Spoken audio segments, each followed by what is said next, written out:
the Women Changing the World podcast, a podcast on a mission to bring you some of the most amazing women I know who are doing incredible things to generally make the world a better place.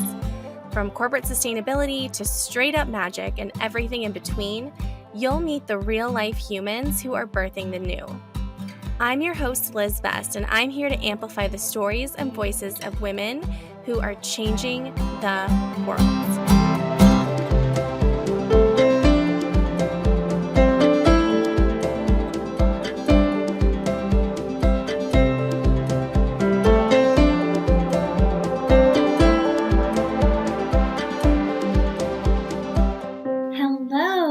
Welcome to another new episode of the Women Changing the World podcast. My name is Liz Best, and I am usually the host of the Women Changing the World podcast, but today we're actually doing things a little bit differently. One of our most listened to episodes of all time was actually a conversation that I had with one of my oldest friends, Taylor Orr, right back when we started the podcast. We had a Q&A, we sat down, we talked about all sorts of things, and I answered a bunch of questions for Taylor about the podcast, about my business, about how I came to be where I am today. And to give you a little bit of background on Taylor, she works in people strategy and operations at a tech company. She loves trail running, personality tests, mornings, vegan baked goods, and reading both fiction and nonfiction. She currently lives in Seattle with her husband, her 1-year-old daughter, and her Australian Shepherd. Taylor is awesome. We had so much fun sitting down to record this really sort of like check-in update episode of where I'm at, what I've learned over the past 3 years of running my business, where the business is headed. And I hope you enjoy this conversation, this sneak peek into what we've been working on behind the scenes over here, as much as both Taylor and I did.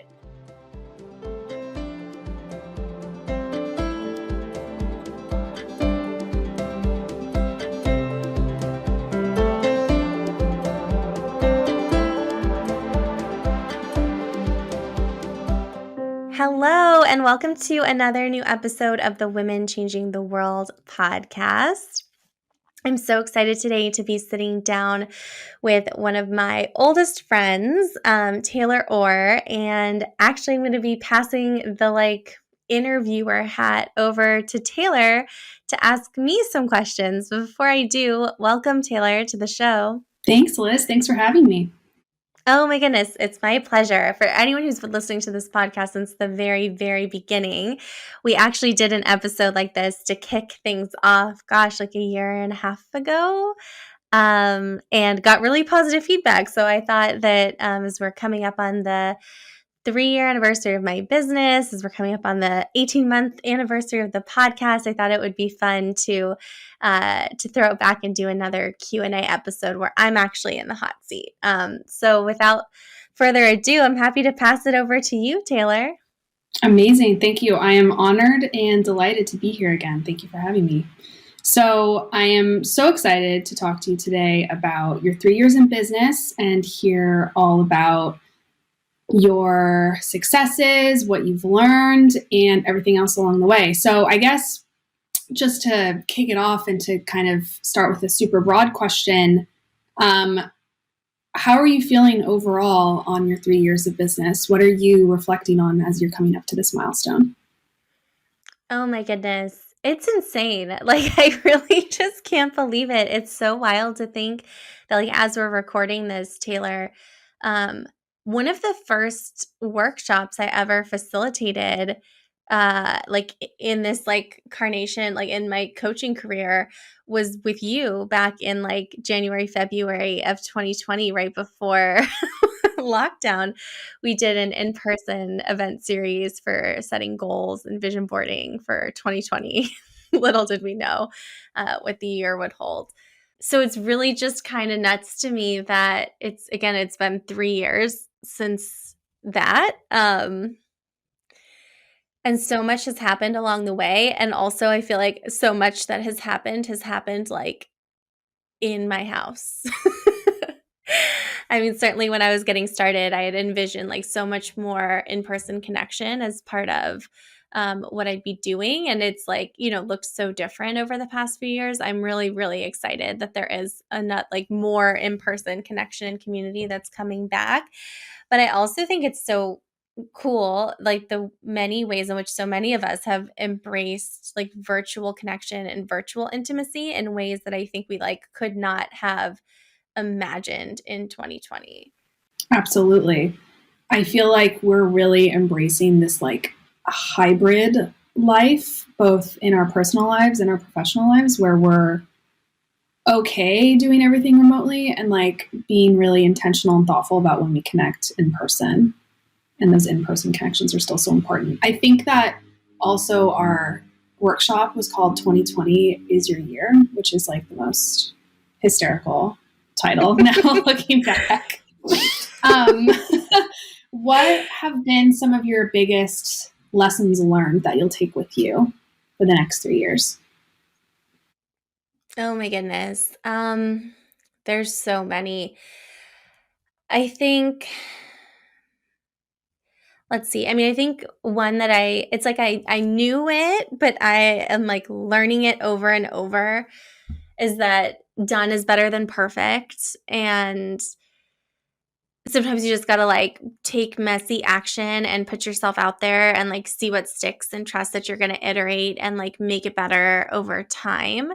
I think that's something where, especially, and we'll get more into this later in our conversation, but especially being in the middle of like a rebrand and like revamping our website and like, I feel like the past like 6 months in particular, I've really been like combing through the body of work that I've created over the past 3 years, and like the branding and the messaging and all these things that totally worked when I was first getting started. And also, like, I just know so much more now about like what I'm doing and who I'm working with and like what resonates. And I'm also like continuing to add and evolve and like develop new things.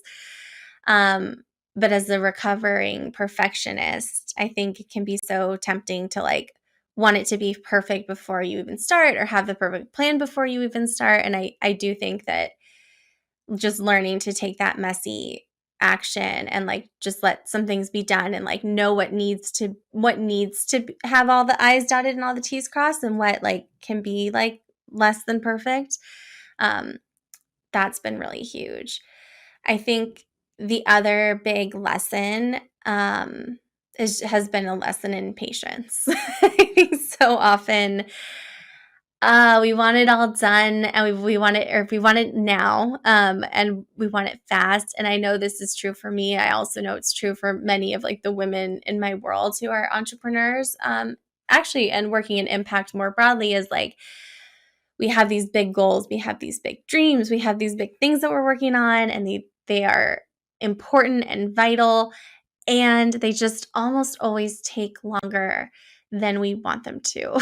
It doesn't mean that they're not happening, but I think, but it just again, the like overnight success is often the product of like months, years of like laying the groundwork, and I think learning to be patient and to trust that all the seeds that I've been planting are going to blossom, but like I don't necessarily have control over when or how or what that looks like. And taking a bit of a longer view on like, maybe I don't feel like I met my goal for like this month or this quarter, but like what has happened in the past year. And there's often like so much more to be proud of than I think my initial like gut reaction is to like give myself credit for. Mm-hmm. And I think there's also beauty in sticking with a process and sticking with your plan and like knowing that if you put in the work, you will get you'll get out what you're putting in, right? I want to ask you a question about the first part of how you answered that, which was that some of the things that you shipped earlier in your business may not be what you would do now. And I'm curious if is that because you have changed and your business has changed, or is that because you've listened to feedback from your clients and you've kind of iterated on what you're delivering based on their needs? Yeah, I think it's all of the above. I mean, I think the world has changed a lot in the past 3 years. So Mm-hmm. that's a big part of it. I do feel like I've gotten some really brilliant like advice and feedback from people I've worked with along the way. I mean, I've definitely had to learn sort of like which advice or feedback to take and which advice or feedback to like, say thank you so much. I so appreciate it. And then like maybe file that away for another time. Yeah, I mean, I think also just like, well, you'll laugh because I recently read Jamie Barron, our collective favorites, our shared favorite, her new newsletter that just restarted the evolution of the Friday letters, which is new era, a new era. And she was writing recently about how like she isn't her 2018 self anymore, and it was like interesting to try to like fit into her 2018 self's like life and realize it doesn't fit. I think a lot of what I was putting out into the world maybe in 2020 or 2021 like was perfect for my 2020 or 2021 self. It was perfect for my 2020 and 2021 clients. I mean, maybe not perfect, but it was like the right thing at the right time. And also, like, I'm different. We're different. Like, we've had different experiences. We have different priorities.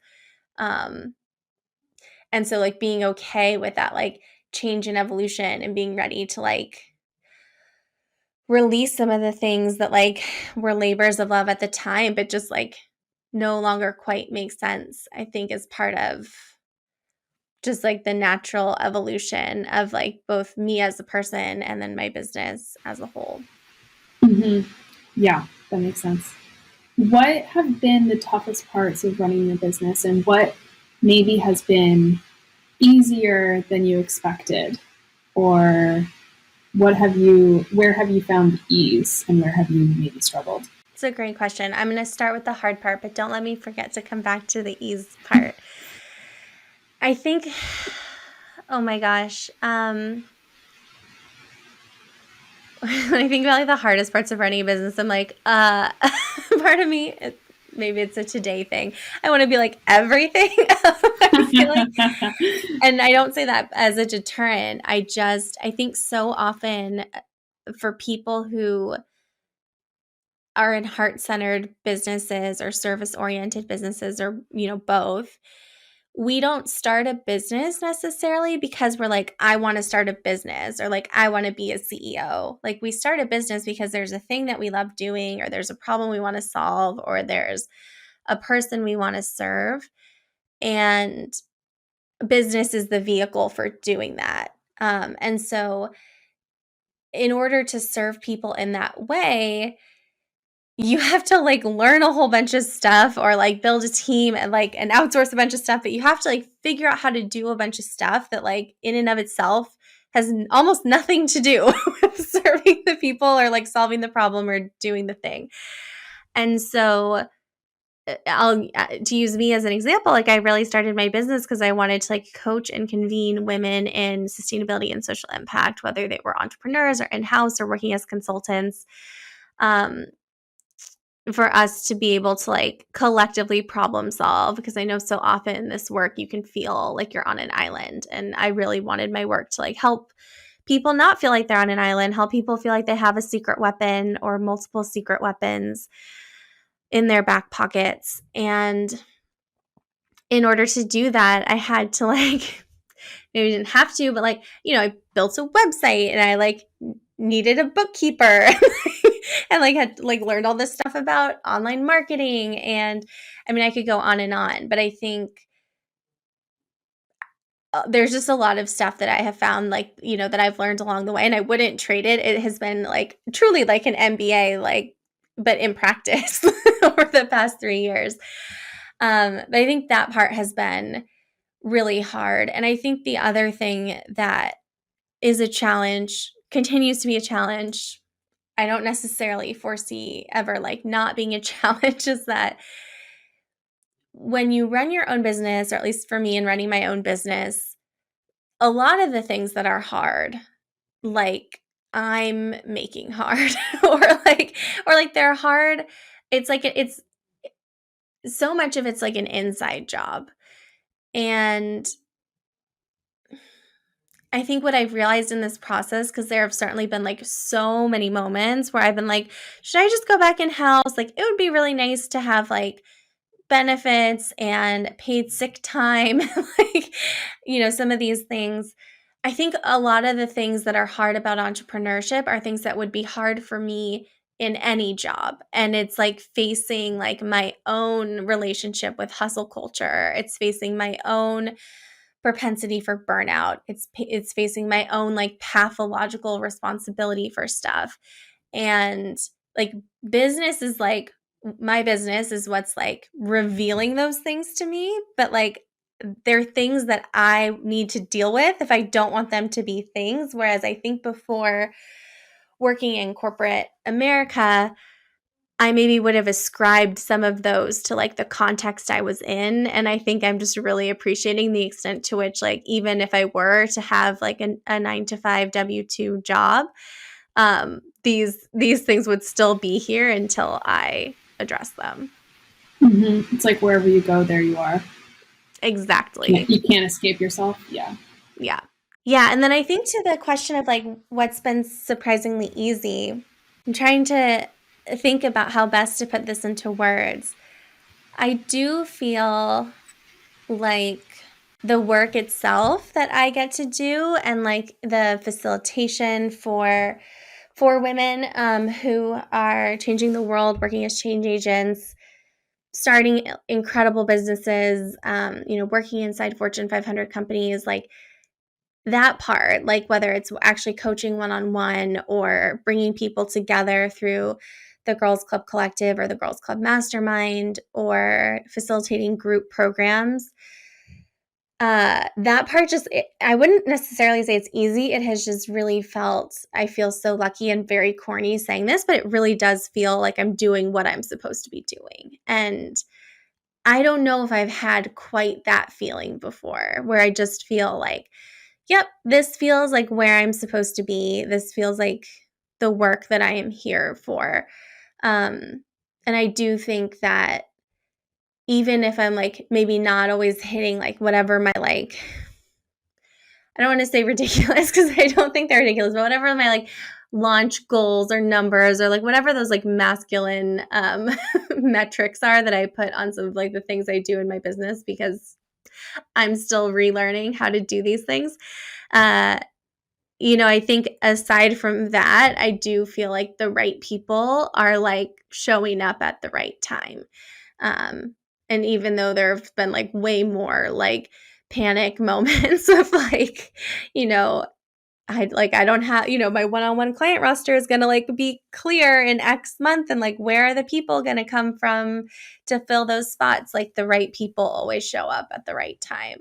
And so that part I felt very lucky that awesome women know awesome women and they tell their friends, which I know I do. Like I tell my friends about the cool things that I'm doing. And I feel like that has been just like such a huge aspect of how my business has grown and evolved and why I've gotten to do the work that I do. That's awesome.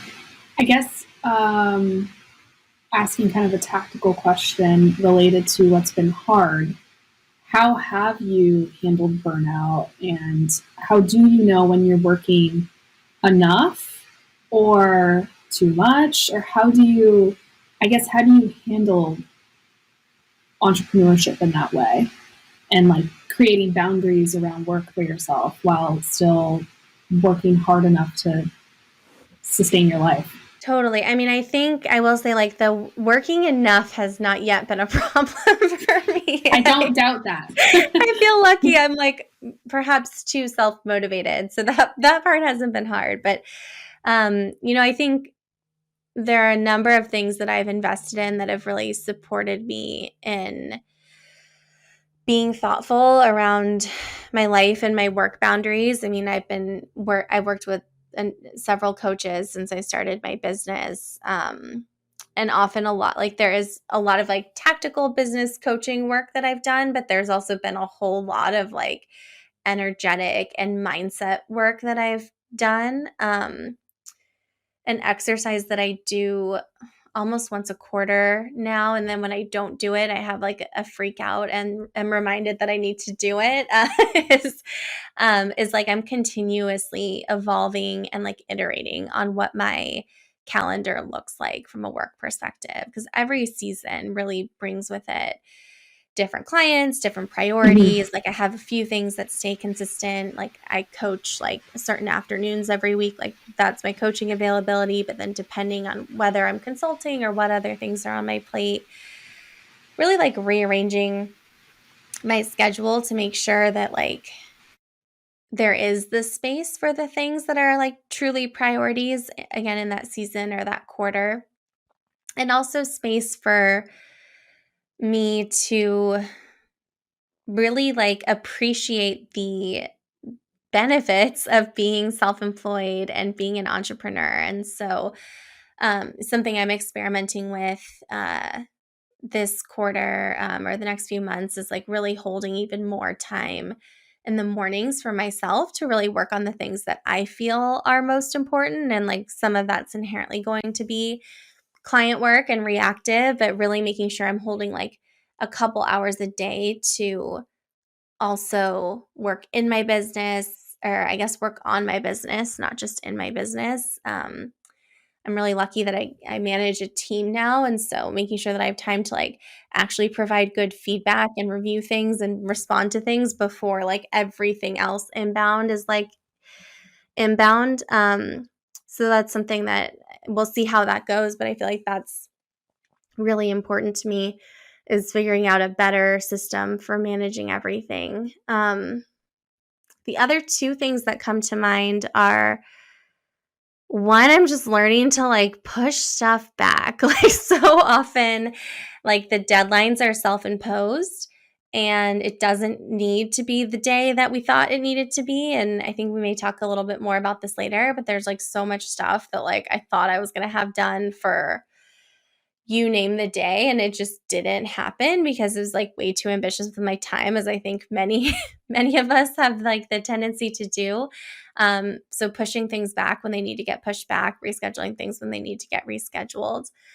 And then the other thing is like also really making it a priority at least a few mornings a week to put myself first. And so before I'm like opening my laptop, before I'm responding to anything, like ideally getting to the gym, taking a shower, like drinking my coffee, just taking a minute to like be and make sure I'm filling up my own cup before I'm jumping into work. And again, not a perfect practice, but those are some of the things that I've been working on. And I'm pretty good, I'd say historically, like that weekends are pretty sacred, at a minimum one full day on the weekend of like absolutely no work. But usually I'm pretty good about taking the weekends off too.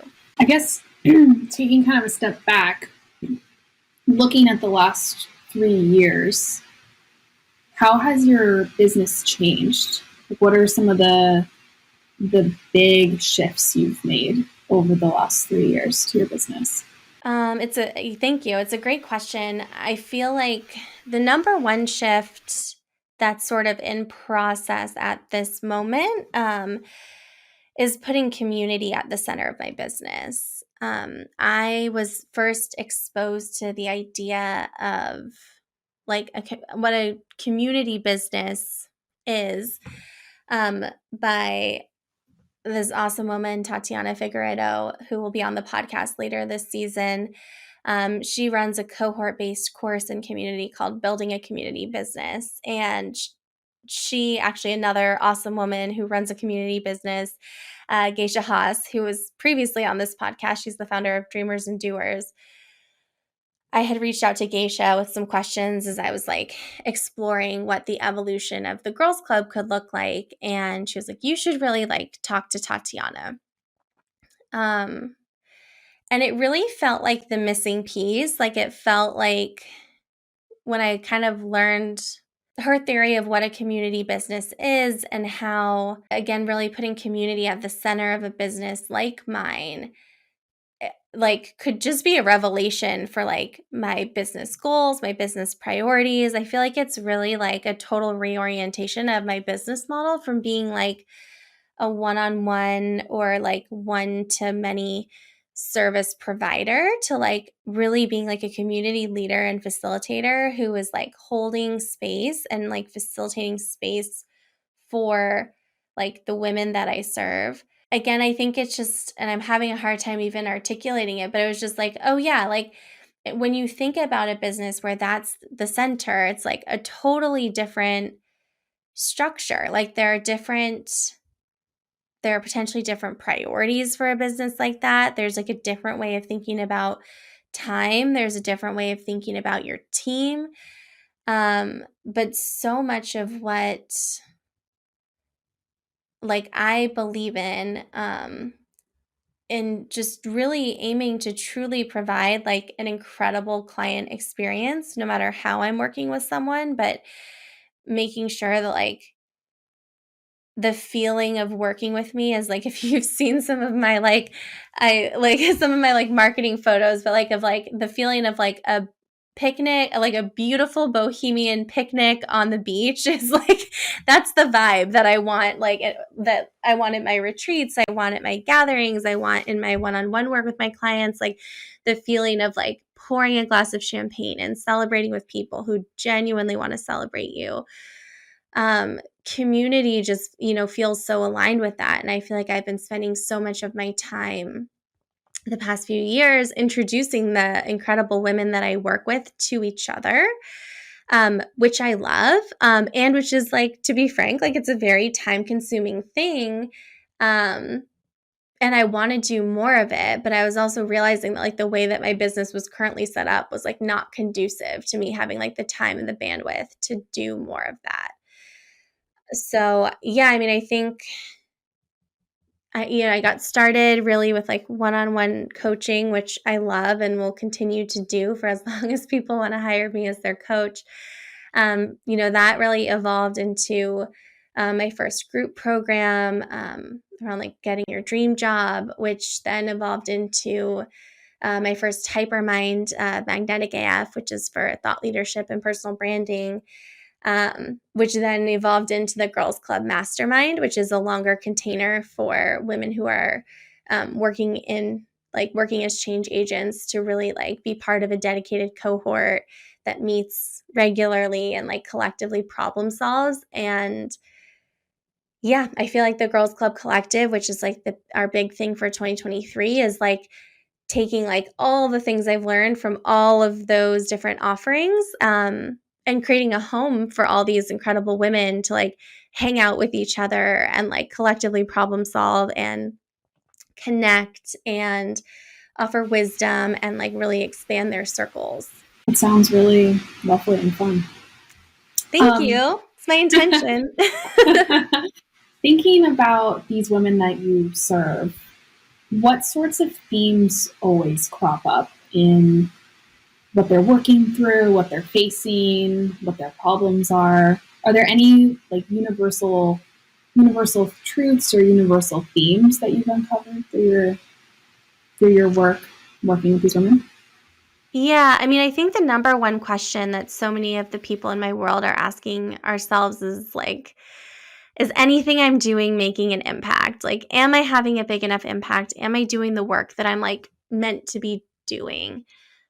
Again, I think so often, so much of this work is like can be so incremental, and not that that's a bad thing, but like, especially if you're working in house at a giant corporation or you're working as a consultant with another organization, I think sometimes it can just feel like it's just small steps in the right direction when like we're ready for a revolution. And I think part of what's so powerful about community for people who are in this space is like all the small steps do add up. And I think sometimes we need to be reminded of that. Um, and also, I think sometimes just like, again, taking that longer view and having like a space where you can reflect and be celebrated along the way is so important.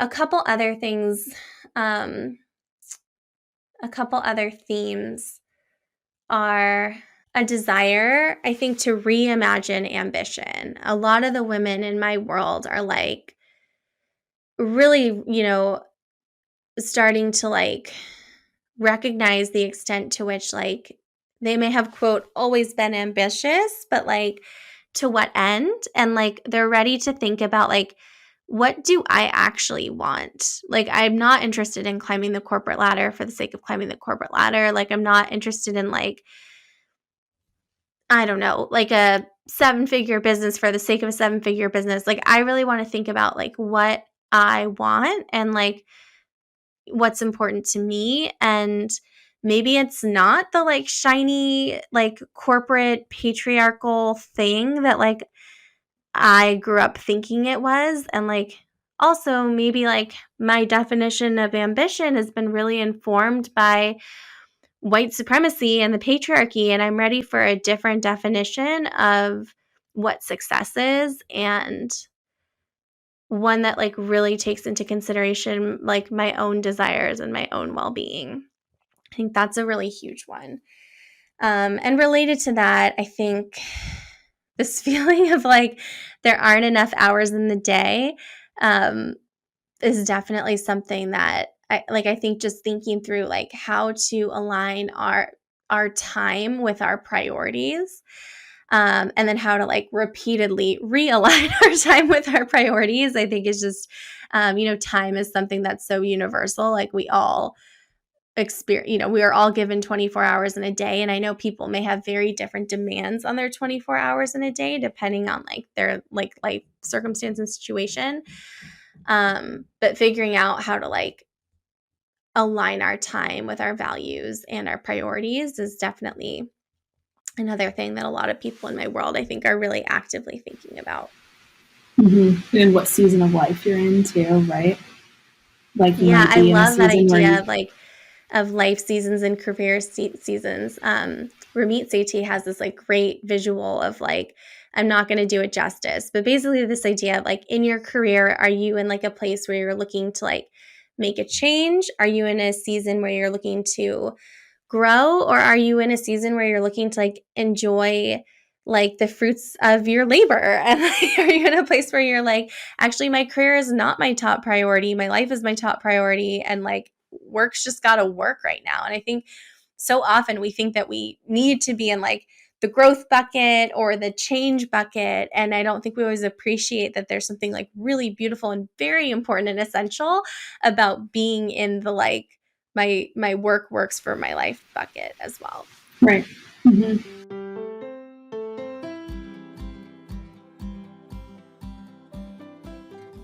Is network on your 2023 to-do list? Hi there, it's Liz. If you're liking our conversation and our approach to personal development, career advancement, and living a life that turns you on, I invite you to join our community, the Girls Club Collective. We are the intentionally intimate personal and professional development community for women who are changing the world. Instead of asking for a seat at the table, we decided to build our own. Like most change agents and rebels with a cause, you don't often have enough hours in the day to change the world and cultivate a strategic network. If overwhelm has become your second language and you're feeling tired of trying to convince your own marketing team to actually read your ESG report, you're in the right place. We know that sometimes trying to make a difference can feel like being that one person out on the dance floor trying to get the party started. And that's why we created the Girls Club Collective. It's where women changing the world organize, and all you have to do is show up as yourself. We are the anti establishment version of the Boys Club, reimagining ambition and leading the movement of meaningful work fueled by moxie, strategy, and a little bit of magic. That means you not only gain access to a community of people you need to know, you'll also take a look at how you can grow as a leader, what you really want, and why your dream of living by the beach and working for yourself isn't as crazy as it sometimes feels. By offering monthly peer advisory, salons on timely and relevant topics, networking power hours, and more, the Girls Club Collective is your extended team, your extra brains, and an energizing environment that is geared toward your personal and professional growth. We believe that changing the world is a team sport. Join the collective designed for exactly that and use the code PODCAST, that's all caps podcast, for 10% off your first year of membership. You can find the link to join us in the show notes, and I cannot wait to see you in the collective.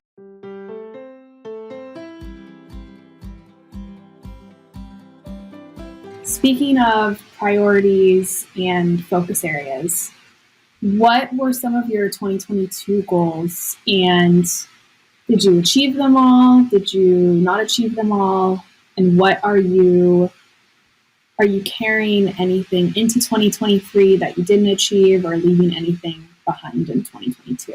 Yeah, and I'm smiling because I showed Taylor before we chatted that I actually have a list of 2022 goals like written down from last year in front of me. But so there are some goals that I'm like super proud that I did accomplish. So one of the big things I did last year was joined Pledge 1%, and it's a commitment to donate 1% of your, I think it's time, profit, and or products, like as part of your business model. And so I did donate 1% of revenue, actually not profit, to Planned Parenthood and some other organizations that are doing really great work, like on the front lines of both protecting women's rights to abortion access and the environment. I also donated 1% of my coaching time to the coaching fellowship, which is now the Women's Impact Alliance. And working with them has just been like such a joy. So that was a really big one. That was, just huge and felt really good. I also, let's see, I wanted to host or facilitate 2 cohorts of the Girls Club Mastermind, which did happen last year.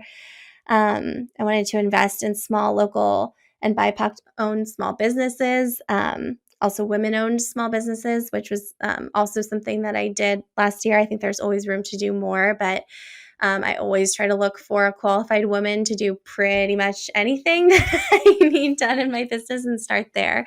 And that's just, been really cool to see the different ways that like I've gotten to support other people's businesses through my own. I wanted to find a community building business coach, which going through the building a community business cohort and course, like that was a big one. I wanted to do a rebrand. I was actually also really hoping to partner with Une Femme, the woman-owned champagne company that's all about shattering glass ceilings and empowering and supporting other women. And that's wild. That has fully come to fruition. I was recognized in their Hall of Femme last year, which was like such an awesome win. And I actually will be facilitating a workshop at an inaugural Hall of Femme event tomorrow night from when we're recording this. So there was a lot that happened, which is just so cool. I also really wanted more support in my business, and I feel like I've really like invested in and then like further streamlined and assessed and expanded the support in my business. And there's a lot of stuff that I did not do, did not accomplish. So it's been a goal of mine from when I started to like pay myself the equivalent of what my corporate salary would be. And while my revenue is like almost where my corporate salary was, I mean, it basically is where my corporate salary was, like, I think something that's like often underappreciated when you like look at all the shiny metrics of like, cash flow in a business is that really what you're taking home as an entrepreneur is often like max half, but usually about a third of what revenue is, because there are so many other expenses, from like paying other people to support you, to like the different like tools and tech that you need to run your business, to paying taxes. And so while I feel like from a revenue perspective, I feel like I'm like there, from a paying myself my corporate salary, I am definitely still not there. But 2023 is a new year. And I'm getting much closer. Another thing, trademarking the Girls Club Collective, work in progress. I think that may be a multi-year work in progress. I started, but I don't think I appreciated that would take a while. launching the membership with a question mark next to it was on my list. And that's something that by the time this podcast comes out, will be out in the world, but was definitely not ready to be shared more broadly last year. Updating my website is another one where I think that's just going to continuously be a work in progress. And I also needed to redo the rebrand to be in a place to re-update the website. So I think that's getting carried through. And then there were some things that were ideas of mine that I'm probably going to let go. I had thought about a year ago about facilitating a magic mind on manifestation. That's something I get a lot of questions about. I know a lot of people in my world are interested in that. And it may totally be a thing I do in the future. But I think I'm letting it go for now to focus on the community, on the collective. Yeah. And then I think also thinking about a standalone retreat was something that I had explored doing last year. And it's definitely something I'm still thinking about for this year. I don't know that it would be standalone. It's going to be something that's part of the community and or the mastermind. But I also think having hosted a couple retreats in the past year and a half, a retreat is a lot of energy to hold that space. And I really want to it's also my favorite thing that I have done, but I think I need to really think about what kind of support I need to be able to hold that space this year. Mm-hmm. So it was a really long inventory of all my goals and what I did and didn't accomplish. But yeah, I definitely think a couple key takeaways are some of the big things actually really did happen, which is amazing. I think some of the other things are works in progress that are going to take longer than I might have thought. And some of the things are fun ideas that may come visit me again. And also it's okay if they don't. I mean, if you achieved all of your goals, you probably didn't aim high enough, I would say. I know that you like to kind of slow roll the new year and it takes a few weeks for it to feel like a new year to you, but I'm curious, have you thought about some of the intentions you're setting for 2023 or any specific goals that you may have? Let's see, there's a few. I really wanted to plan some big life stuff for this year. I got married last year, which was awesome. The best. And we have a follow-up party and our honeymoon coming up this year. And so one of my goals was to actually calendar those two things before I calendared a lot of other work stuff, to really prioritize them.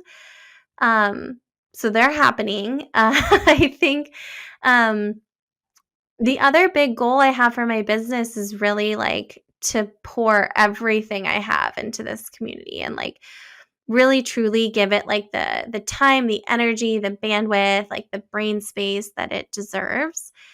And yeah, I mean, that's I kind of am feeling this year from a business perspective, there's so many sub goals that ladder up to that, but that really is the goal. And I feel that's giving me a lot of clarity of focus, although there's probably still a lot of stuff I need to say no to. And the words that I'm really focused on for this year, there's two of them, are connection, which is probably not surprising given the work that I'm doing, and space. And I think I've had some questions from people about what space means, whereas I think connection is maybe a little bit more self-evident. But I've spent so much time in the past year sitting in front of this laptop. And as you can see, I have a very cute wall behind me. I love my office. And I know in past years, I've run my business from more of a digital nomad place, which I have no intention of doing again anytime soon. I mean, I think it was beautiful and I feel so lucky, but I've also really come to appreciate the importance of feeling more grounded. So yeah, all that being said, I realize that the most important work I do often in terms of thinking about what comes next is not work that's happening in front of my laptop. It's not work that's happening in this office. It's giving myself time and space out in nature, in the world, take care of myself, be inspired, learn, have ideas. And that's just not always something that can happen when you're like sitting in the same room every day. So I think just being really intentional with my time and with the time that I am working in at my laptop, of like making sure that I'm, being as focused and productive as I can be.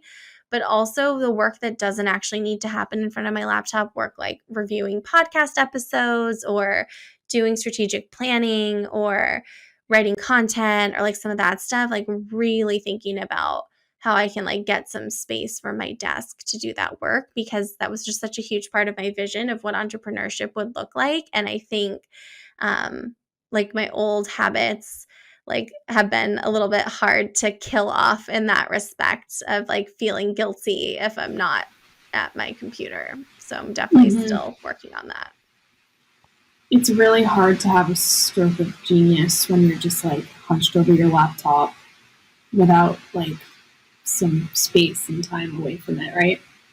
Totally. It's like, shower thoughts are like often such a source of inspiration, but just like anywhere but the place that you almost always are.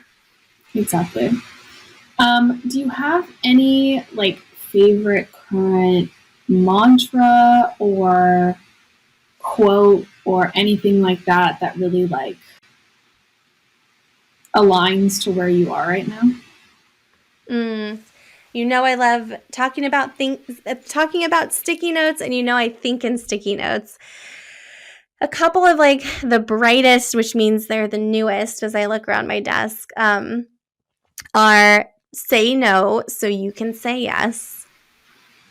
That's a big one. And I've been carrying around, although it's now tucked away in a notebook because it was losing all its stickiness, is no random shit. So I think those are really, again, I'm like really, as like a recovering people pleaser, and in Enneagram 3 Wing 2, I have such a hard time saying no. I like love the people in my world. I love the people I get to work with. I love brainstorming. I love connecting. Like, I love it like so much. And I am realizing the extent to which, like, if I'm going to make this stuff happen that is important to me to make happen, like big picture, long term, I have to be ruthless in prioritizing how I'm spending my time and in upholding my boundaries. And it is such a work in progress. But I also realize that, like, so many of my clients and so many of the people in my world are working on these things too. And so I think like that also means it's like incumbent on me to like keep working on it. So I'm practicing what I often preach. So I would say those are the two that are top of mind right now. Random shit gives you random results. Right? That's going on a Post-it note. I am absolutely honored. I feel like I just made the Hall of Fame. You did. Okay, one final question. What advice do you have for anyone getting started on an entrepreneurial path today? I feel like you may have like heard or seen this from me before if you're following along. And I also know that unless came up in a really fun recent conversation with a friend of mine, if unless someone's coming up to you and telling you like, yeah, Liz, I know, I already heard that, you're probably not repeating it enough. So I will share it here as well. Number one, I think get super clear on who it is you want to work with, on like what problems you want to solve, on who your dream clients are, what they're thinking, what they want. It makes like everything so much easier. And it's totally an evolution. It's a work in progress. But I think just being crystal clear on like who you want to serve and like in what capacity, at least as a starting point, is so important. And if you don't know, like get on the phone with people who you think could be it, and they will almost certainly be more than happy to answer questions and tell you. People will tell you almost anything, but you have to ask. So I think that's one piece. The second two, one is something I am living, and one is something I'm continuously reminding myself of. The thing that I'm living is to really, and I know that people have such different perspectives on how to invest in yourself and how to invest in your business, but I am like continuously asking myself, like, if I knew this would be wildly successful, like, what would I do next? And really approaching like my business and like, again, the investments I'm making in myself with like, if I can't fail, and certainly like I can fail, I have failed, I fail all the time, but like if I knew that like it was all adding up to something and I knew that in the end this was going to be wildly successful, like, is there an investment I can make that's going to like help me get there faster, help me get there in a way that's like more joyful or easeful or fun? And really taking like that glass half full approach. Because everything I invest like does come back to me. That's another post-it. Everything I invest comes back to me 100x, and it like truly, truly does. Can't always guarantee the time horizon, but it does. And I think the third one is really to go back to what we were talking about like at the top of our conversation. Take messy action. Like, it doesn't have to be perfect. Someone gave me great advice when I was first about to start my business. And she was just like, know that you'll get information by doing stuff. You're not going to get information by like endlessly strategizing and having like the perfect PowerPoint deck that you've never showed to a real person. Like, I tell, some of my entrepreneur clients all the time, it's like, all you need to be an entrepreneur is like one person who's going to pay you money to do something. Like, you don't need a website. You don't need a photo shoot. You don't need the perfect deck. You don't need anything except like someone who's going to give you money to do a thing. And so, I think often we can let having like the A+ group project level work prevent us from getting started, but you're going to learn along the way. And like, it's very rarely, things are very rarely final. So just trusting yourself to take the next step. Oh my gosh. Thank you so much, Taylor. It's been such a treat to have this conversation with you. And before we go, I have to ask you, I mean, I love random shit gets you random results. I am going to write that down as soon as we hang up. But just for people who want like another little dose of like Taylor wisdom, like I'm curious, like what's your favorite quote or phrase right now at this moment? I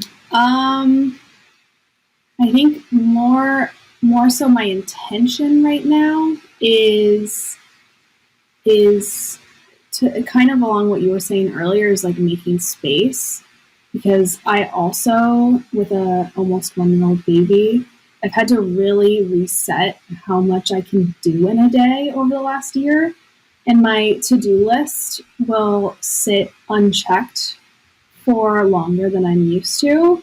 So I think it's like giving myself space, kind of lowering my expectations of myself on the level of productivity I can accomplish, and just being okay with that. I've had to like let go a lot. So I don't think that's really like a sticky note mantra, but that's kind of my vibe right now. I love it. There's so much grace in that. I'm trying. Awesome. Well, thank you so much, Taylor. This has been such a treat. Oh, it's been my pleasure. Thank you, Liz. And congratulations on 3 years. Thank you.